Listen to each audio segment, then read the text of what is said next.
बिस्मिल्लाहिर्रहमानिर्रहीम। अस्सलाम वालेकुम दोस्तों, आज 14 दिसंबर वेंसडे है और इस वीडियो में हम एनालिसिस करेंगे फॉरेक्स मार्केट के तमाम इंपॉर्टेंट पेयर्स का। सबसे पहले हम गोल्ड की कल की सूरत हाल देखें दोस्तों। कल मार्केट रेंज बाउंड रही और ये तकरीबन 1799 तक अप होती, फिर डाउन आ जाती 1780 के आसपास। और इसके बाद सीपीआई का डाटा आया। सीपीआई के डाटा में इन्फ्लेशन जो है वो तवक्को से कम थी, ठीक है। इस वजह से गोल्ड अप हुआ। और ये देखें, गोल्ड अगर हम लेवल लगा के देखें यहाँ पे, इससे पहले मैंने व्हाट्सएप ग्रुप में बता दिया था कि गोल्ड जो है सीपीआई डाटा के दौरान अप हो सकता है। दोस्तों, हमारा व्हाट्सएप ग्रुप भी है जिसका लिंक डिस्क्रिप्शन में मौजूद है। आप हमारा व्हाट्सएप ग्रुप ज्वाइन कर सकते हैं। और ये वीडियो एजुकेशनल पर्पस के लिए बनाई जा रही है। आज टेक्निकल एनालिसिस से पहले हम देख लेते हैं न्यूज़। जी दोस्तों, अगर आज का हम डाटा देखें फॉरेक्स फैक्ट्री पे 14 दिसंबर वेंसडे का डाटा, तो पाउंड से related high impact news Pakistani वक्त के मुताबिक दिन 12 बजे आएगी। और फर्दर हम देखें तो क्रूड ऑयल इन्वेंट्रीज का डाटा आ जाएगा पाकिस्तानी वक्त के मुताबिक रात 8:30 बजे। दोस्तों, ट्रेडिंग व्यू पे गोल्ड की करंट प्राइस 1810 है। अब हम देखते हैं news. Gold rises to a 6 month high as November inflation rises less that expected. Inflation तवक्को से कम है, सही हो गया। इट मीन कल एफओएमसी मीटिंग है, उसमें भी इंटरेस्ट रेट ज़्यादा इंक्रीज नहीं किया जाएगा। और एफओएमसी मीटिंग का जब डाटा आएगा तो गोल्ड फर्दर अप जा सकता है, क्योंकि डॉलर डाउन आएगा इसलिए गोल्ड अप हो सकता है। क्रूड ऑयल दोस्तों 74.92 पे ट्रेड हो रहा है और 75 इसकी रेजिस्टेंस है। अगर 75 को ब्रेक करता है तो फर्दर अप हो सकता है। अब हम देखते हैं news. WTI crude oil rises on supply concern, supply में कमी है। और दूसरी न्यूज़ अगर हम देखें, oil rises on supply concern दूसरे नंबर पे। रिसेशन वरीज में मॉडरेट एज यूएस इन्फ्लेशन रैन अंडर एक्सपेक्टेशन लास्ट मंथ।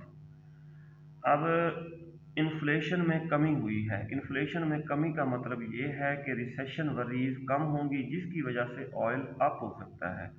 और दूसरे नंबर पे सप्लाई कंसर्न की वजह से भी ऑयल अप हो सकता है।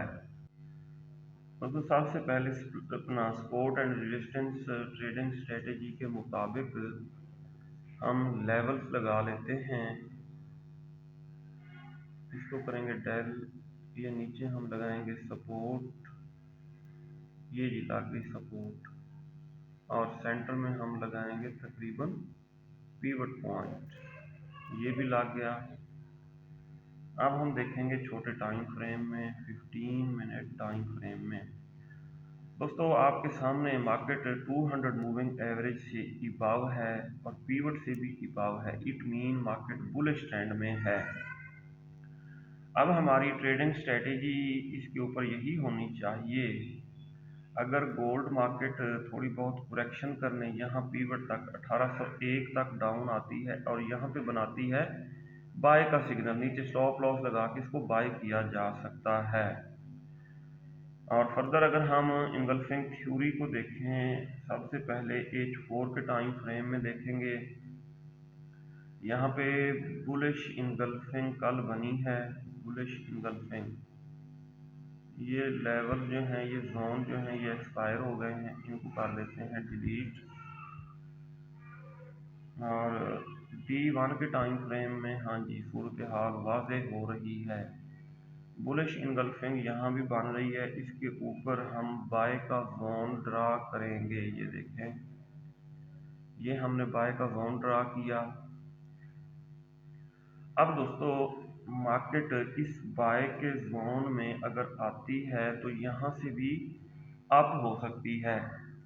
और ये बाय का जोन, इसको यहाँ पे सही एडजस्ट करते हैं, सही हो गया जी। अच्छा जी, ये बाय का जोन तकरीबन 1777 से शुरू होके ये 1796 तक है। अब हम H4 के टाइम फ्रेम में भी देखते हैं। D1 में बुलिश इंगल्फिंग बनी और यहाँ पे ये बेरिश इंगल्फिंग फेल्ड बनी है। इसको कहेंगे हम कंफर्मेशन बी। ये कंफर्मेशन बी हो गई है, सॉरी कंफर्मेशन ए हो गई है। अब कंफर्मेशन बी देखते हैं H1 के टाइम फ्रेम में। H1 के टाइम फ्रेम में हम देखेंगे बुलिश इंगल्फिंग जी, नीचे बुलिश इंगल्फिंग बनी है, बल्कि H4 में ही हमें बुलिश इंगल्फिंग फर्दर भी नजर आ रही है जी। ये बुलिश इंगल्फिंग हो गई, ये होगी कंफर्मेशन बी। पहली थी कंफर्मेशन ए, ये है कंफर्मेशन बी।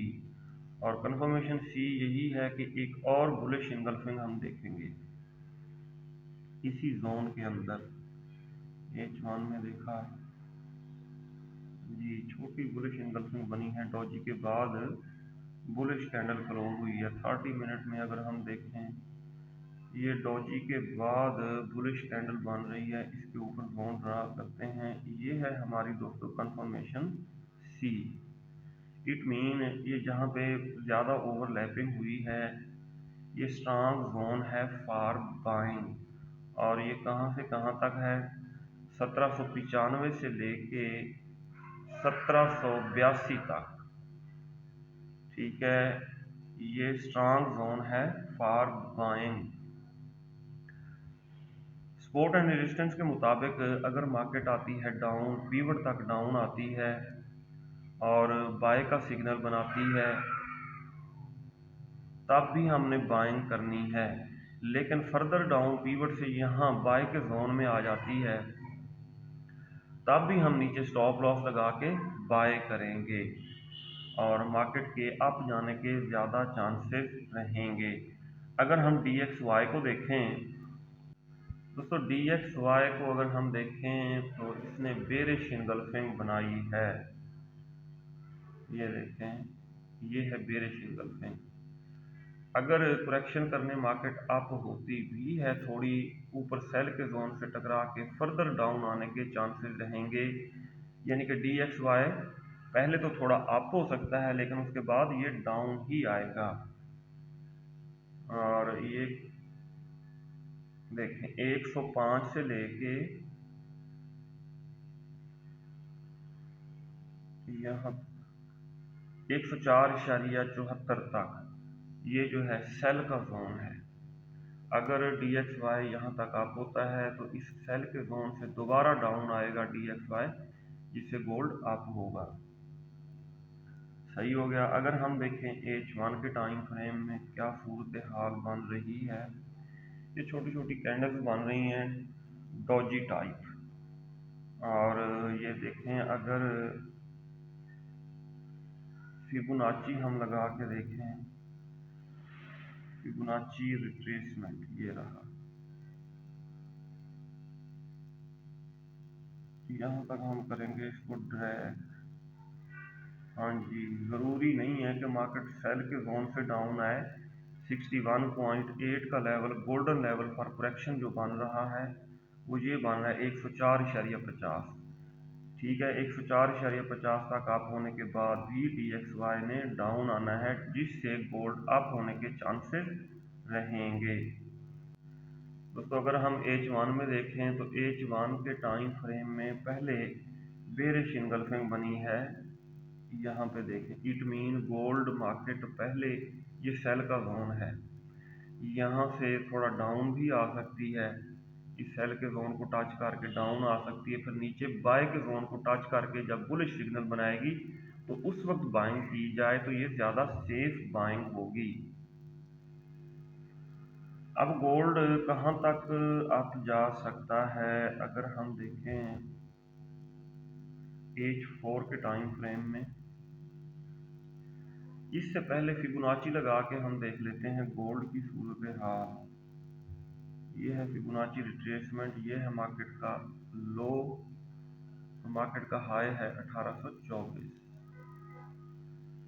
जी दोस्तों, मार्केट अगर करती है 50% करेक्शन तो 1802 से आपको हो सकती है। फर्दर अगर डाउन आ जाती है तो ये 60.1 का जो लेवल है गोल्डन लेवल फॉर करेक्शन, यहाँ से भी आप हो सकती है। और ये गोल्डन लेवल फॉर करेक्शन जो है 1796, ठीक है, 1796 से भी रिवर्स हो सकती है और 1802 से भी गोल्ड मार्केट रिवर्स हो सकती है। अब हम देखते हैं D1 का टाइम फ्रेम। जी दोस्तों, D1 के टाइम फ्रेम में गोल्ड मार्केट कहाँ से डाउन आ सकती है।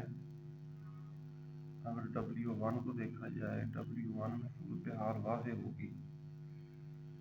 W1 में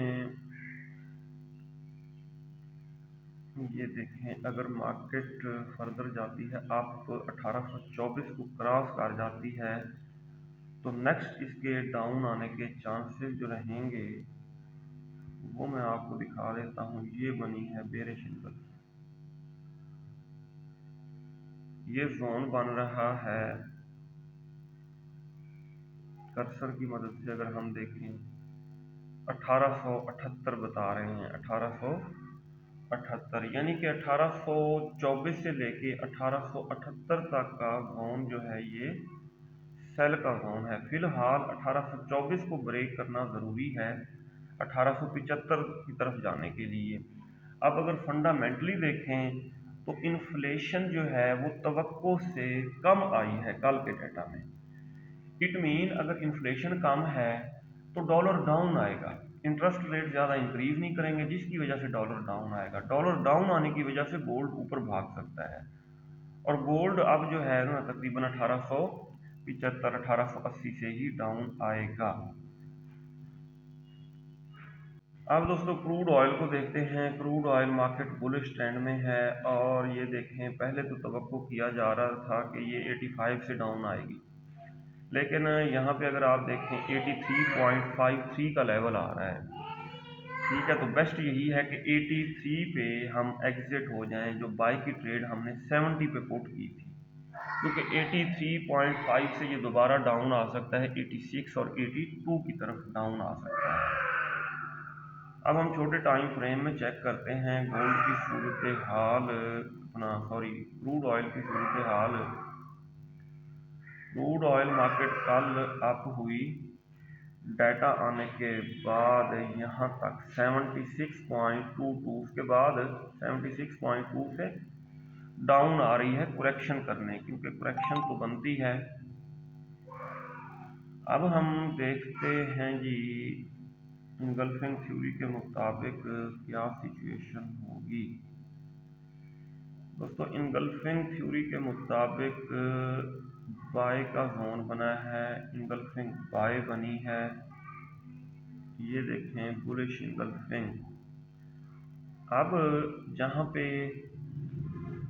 दो जोन्स की ओवरलैपिंग हो रही है, यहाँ से मार्केट अप हो सकती है। फिलहाल तो मार्केट ऊपर विक छोड़ के ये रेड कैंडल्स बना रही है। सही हो गया। अब इस जोन से ये मार्केट डाउन आ सकती है, अप हो सकती है। ये बाय का जोन है और बाय का जोन अगर हम चेक करें कर्सर की मदद से 74 से लेके 73.3 तक, 73.3 से लेके 74 तक का जो जोन है ये हाई लिक्विडेशन बाय का जोन है।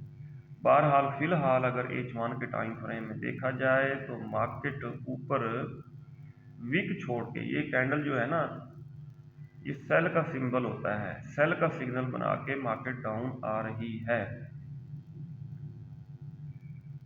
अच्छा जी, अब हम D1 का टाइम फ्रेम ओपन करते हैं और कल वाली कैंडल को देखते हैं। इसके सेंटर में हमने लगा दिया पिवट पॉइंट, इसके नीचे हम लगा रहे हैं जी सपोर्ट। अब हमने देखना है 15 मिनट टाइम फ्रेम में जी। फर्दर एडजस्ट कर लेते हैं, यहाँ पे आएगा और पिवट तकरीबन सही लगा हुआ है। अब अगर हम फिबोनाची की मदद से चेक करें, ये है कल का हाई, कल के हाई से लेके कल के लो से लेके कल के हाई तक हमने इसको ड्रा किया फिबोनाची को। फिबोनाची के मुताबिक इसको एडजस्ट करते हैं, बिल्कुल 50 के ऊपर लाएंगे पिवट। ये है पिवट जी दोस्तों। अब मार्केट को फर्दर अप जाने से पहले करेक्शन करनी चाहिए। कितनी करेक्शन? 50% मार्केट करेक्शन करती है रूल के मुताबिक। वो 50% करेक्शन बनती है 74.75। यहाँ से मार्केट रिवर्स हो सकती है। फर्दर नीचे ये बाय का जोन है, इसमें आ जाती है तो फर्दर भी इसके अप जाने के चांसेस हैं। ऊपर 76.2 इसको ब्रेक करना ज़रूरी है। अगर इसको ब्रेक करती है तो रिटेस्ट करके अप ही जाएगी और फिर 83 से डाउन आ सकती है क्रूड ऑयल मार्केट। दोस्तों अगर हम नेचुरल गैस को देखें तो नेचुरल गैस ने अपना गैप जो है ये सही तरह से अभी तक फिल नहीं किया है। सही हो गया। ये जो गैप है ना, ये अभी तक इसने फिल नहीं किया। कल डाउन तो आई, पहले मार्केट यहाँ तक डाउन आई, लेकिन 6.18 तक डाउन आती तो ये गैप फिल हो जाता। अब क्या हो सकता है, ये मार्केट फर्दर आ सकती है गैप को फिल करने के लिए 6.18 तक डाउन, लेकिन जाना इसने अप है नेचुरल गैस ने, क्योंकि ये अपने बॉटम को टच करके आई है और अब ये अपने पीक की तरफ जाएगी। और इसकी सपोर्ट जो है 6.75, ये इसकी सपोर्ट है। और मार्केट इंट्रा डे में 7.4 और 7.5 की तरफ जा सकती है। इसी तरह अगर शॉर्ट टर्म ट्रेडिंग को देखा जाए तो 7.3 और 7.8 की तरफ जा सकती है। लेकिन ये डाउन अपने पीक को टच करके आएगी। पीक इसका आपके सामने है, ठीक है, 9.25 और 9.95, ठीक है, ये इस तरफ जाएगी। दोस्तों सिल्वर को अगर देखा जाए, ये सिल्वर ने कल रेजिस्टेंस को ब्रेक किया, ये देखें ब्रेक करके 24.13 तक आप हुई डाटा आने के बाद दोबारा डाउन आई, ठीक है। ये रेजिस्टेंस फिर बन गई सपोर्ट 23.5, ठीक हो गया 23.50।